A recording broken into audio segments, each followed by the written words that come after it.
G'day, I'm Paul Inderbitzin and I'm a proud banana grower in far North Queensland in Lakeland. And I farm here with my brother Martin and my dad Tom. We've got about 60 hectares of bananas and we've also got a macadamia orchard on the tablelands. Now I successfully applied for a Nuffield Scholarship in 2013 and I was fortunate enough to travel overseas and study banana production. Now I decided to do a Nuffield Scholarship because I was really interested in how to grow bananas better, and basically the opportunity to go overseas and learn how it's done over there and hopefully bring some ideas back to Australia and to my farm really appealed to me. Now Nuffield Scholarships are open to any farmer that's willing to invest the most important asset that we have, and that's time. It involves an 8-week individual study tour, a 7-week international travel with other scholars, and also 1-week domestic tour, which also involves a contemporary scholars conference, and finally a written report. Now, there's a lot of time involved, but it repays back many times over in personal development, business improvement, and industry progression. Now, I travelled to over 11 different countries on my Nuffield Scholarship, with over 50 flights involved to get me there and back safely to talk to some of the most interesting people that I've ever met. I consider myself to be a very fortunate person. Now on my individual travel, I want to focus on 3 things. Firstly, biosecurity, and specifically looking at Panama Tropical Race 4. Secondly, fruit quality, what does it take to grow the best fruit possible? And thirdly, waste management. What mechanisms can we employ to deal with the waste in our farming systems? Now you hear people talk about TR4 and how devastating it is, but it wasn't until I actually saw the impact that it has on production and how fast the disease spreads that I could really appreciate the importance of biosecurity. Now some people think that there's a silver bullet out there variety-wise. Yep, there's a resistant variety that we can just grab off the shelf. This isn't the case.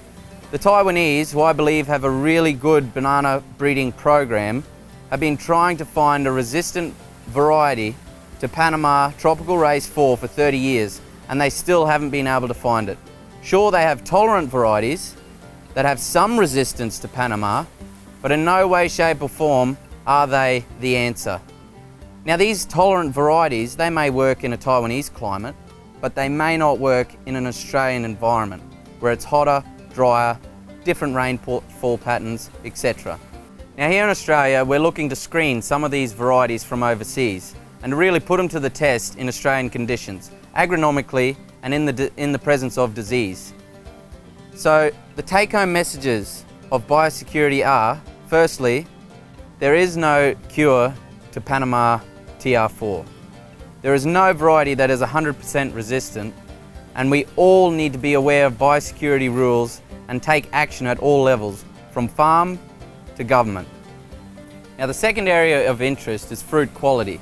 Now each country that I visited really emphasised the importance on bunch protection, and each country had their own version of pads or plastic that they inserted in between the hands on the bunch, either at bunch cover stage or at harvest, and in some cases both.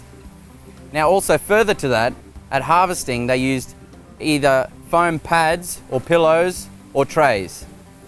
And the next step from that was a farm that used harvesting tools, which prevented the bunch from touching the humper's shoulder entirely, which removed all chances of neck injury. Now harvesting systems varied. In Central and South America, predominantly cableway.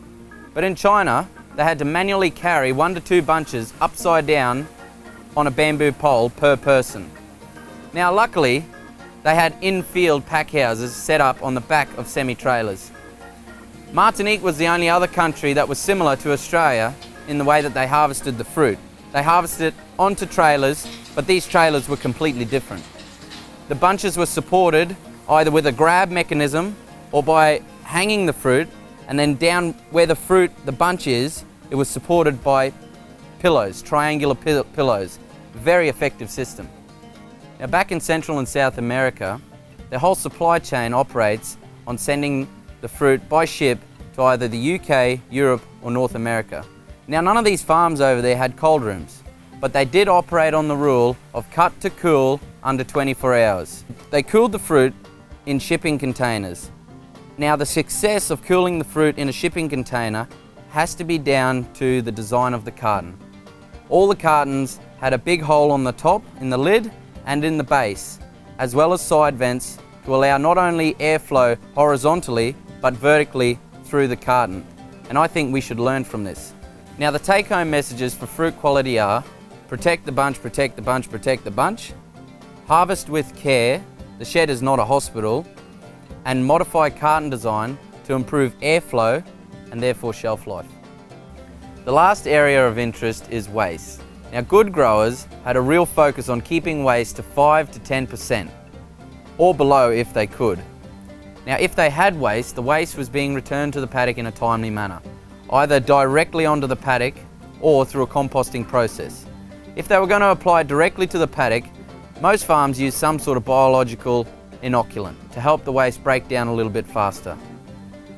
Now, the concept of this adding biology to waste is very interesting for me, because I think it could be used as a marketing tool for Australian producers to get their produce into Asia, into high-end markets. Now, in terms of plastic waste, we know that landfill is not sustainable. An example of a more sustainable system is recycling. In Central and South America, they had recycling plants in production areas, limiting transport costs of plastic to and from factories. Another example was in Martinique, where they also shipped all of their plastics in compacted bags back to France for recycling, along with, and this is the interesting part, along with their chemical residue from the post-harvest spray system in the packing shed. Now, another example of recycling is a place I visited in Malaysia.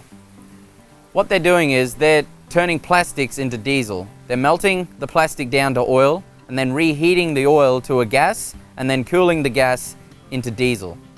Now, this is a really interesting and emerging area of recycling that I think we should be very mindful of in the future.